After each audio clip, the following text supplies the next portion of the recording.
We continue giving you reaction to the first part of the state capture report. Now, it's made damning findings against several people and companies across the country.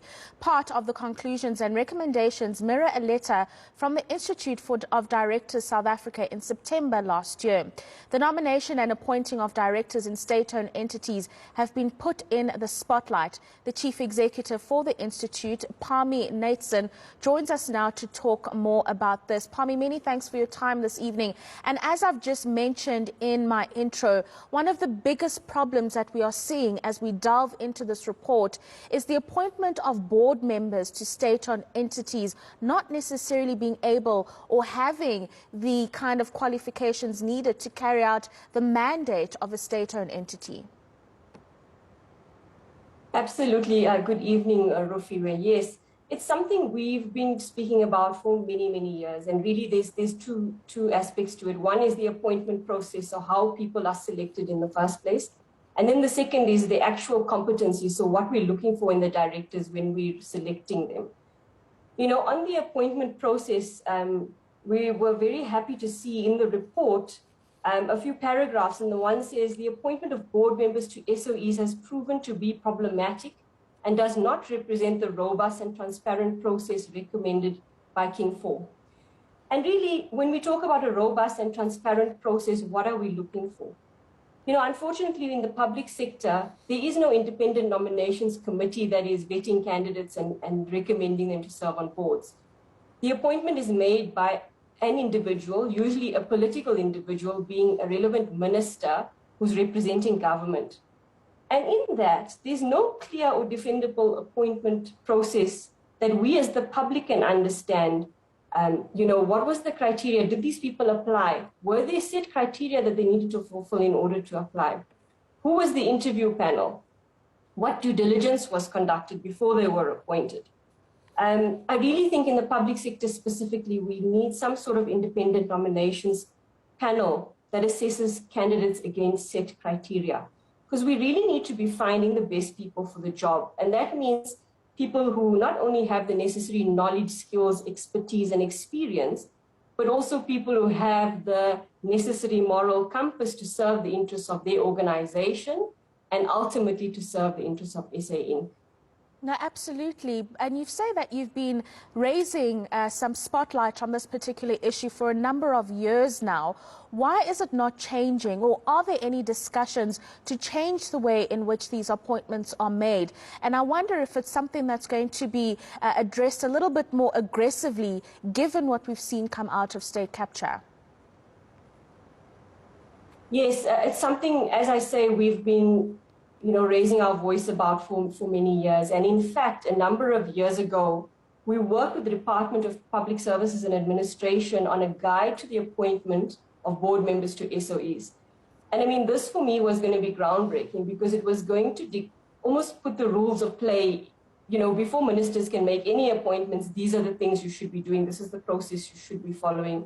These are the criteria you should be looking at. And we were very excited about this guide because we felt it could make a real impact in an area that we don't feel is dealt with well enough. But unfortunately, when that guide was tabled at Cabinet, it just went quiet and sort of disappeared from there. So I really think we need to revisit that.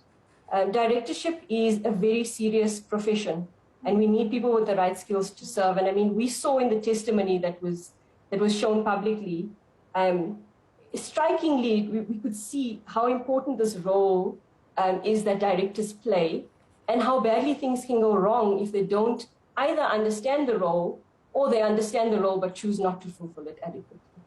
No, absolutely. And I mean, you also indicate that while it's a really positive step, that it's actually been recognized that the appointments of directors or the way in which it's done is actually to the detriment of our state-owned entities. You do have some concerns and some anxiety about whether the tide will actually change. Yeah, I think, the IODSA having been saying these things for so many years, I mean, we're in existence for over 60 years, and we need the change. And hopefully this State Capture Commission report now, with the credibility and spotlight that it has, may be just what we need to have people actually listen and make change, because we need actually policy change in the first place. Our Companies Act in South Africa doesn't stipulate minimum criteria to serve as a director. Anyone can be appointed as a director. You don't need to understand business. You don't need to understand directorship and how to fulfill it. I mean, there's no requirement in our law to be checking the track record of individuals, to be doing a due diligence. You don't even need to be a member of the professional body for directors to serve as a director, and that really is a fatal flaw. We need to sort out policy that supports us in the end having the right people serving on these organizations, because they have such a massive impact on this country. No, absolutely. Parmi, I'm very interested to know, when you've just broken down in terms of what our law says about directorship, what is the global standard and how do we fare globally when it comes to the directorship of companies like SOEs? I think it's a very difficult question because it's very different all over the world. And I think South Africa probably has more SOEs than most organizations. I think potentially in other countries, though, the voluntary codes are more stringent in that the regulators enforce it more strongly. So in South Africa, we have our King 4 Code on Corporate Governance, which at the moment is voluntary.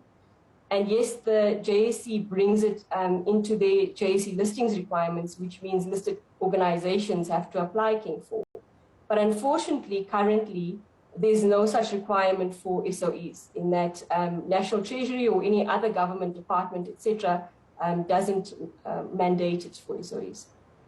Brilliant. Thank you so much for your time. Parmi Natesan, who's the Chief Executive for the Institute of Directors of South Africa, talking to us there about the directorship at our SOEs and how those have been an indicative part of the way in which they have crumbled over the years. Let's bring you this story now. Western Cape Premier Alan Wynne